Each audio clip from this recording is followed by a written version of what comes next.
Cyber city में ceiling के नाम पर बड़े गड़बड़ झाले का खुलासा हुआ है। दरअसल आरटीआई में हुए खुलासे से सामने आया कि बीते 3 सालों में नगर निगम ने ऐसे 2200 से ज्यादा अंडर कंस्ट्रक्शन बिल्डिंग के खिलाफ सीलिंग की थी, जो कि नियमों के विरुद्ध कंस्ट्रक्शन का कमर्शियल गतिविधियों को अंजाम दे रहे थे।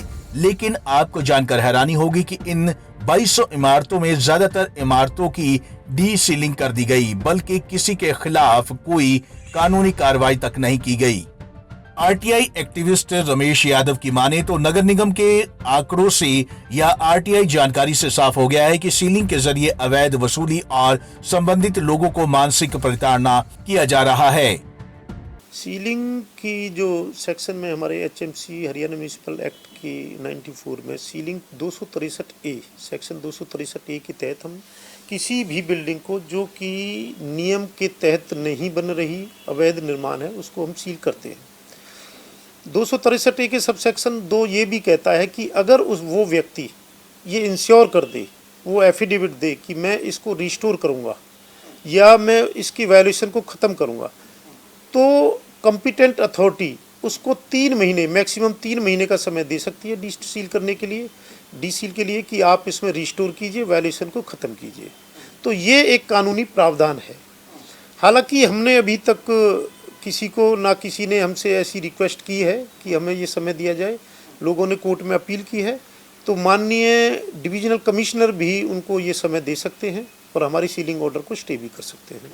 बिल्कुल हमारी लोगों से यही अपील है कि अपना बिल्डिंग प्लान के अनुसार उसको कंस्ट्रक्शन को करें और जो भी वायलेशन है, क्योंकि हम कंपाउंडिंग नॉन कंपाउंडिंग भेजते हैं, तो कंपाउंडिंग एरिया का है तो कंपाउंडिंग फीस जमा करें और नॉन कंपाउंडिंग को अपने आप ही डिमोलिश करें। ये भी हम उनको समय देते हैं।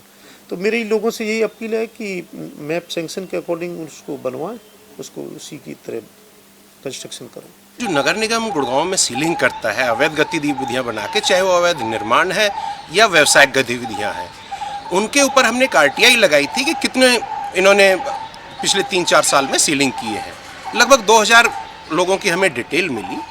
उसमें हमने पाया कि जिनको इन्होंने सील किया था वो सील लगभग सभी अभी तोड़ दी गई है और गतिविधियां चल रही है। इसके बाद हमने कार्रवाई पूछी तो इन्होंने बताया कि हम पुलिस को चिट्ठियां लिख चुके हैं जो लोगों ने सील तोड़ दी है।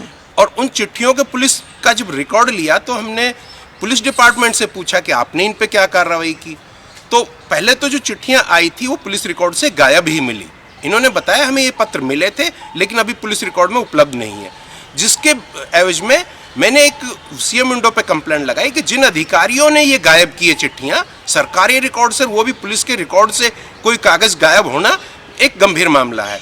मैंने सीएम विंडो पे लगाई, जिसके जवाब में हमारे डीसीपी वेस्ट हैं दीपक सारंग जी, इन्होंने लिखा है कि इन पत्रों को ये प्राप्त हुए थे और इनकी जो पत्र प्राप्त हुए थे उस पर हमने डीए से राय ली गई और डीए ने राय दी कि इन पे एफआईआर दर्ज करने की जरूरत नहीं है, इनके ऊपर खुद नगर निगम कार्रवाई कर सकता है।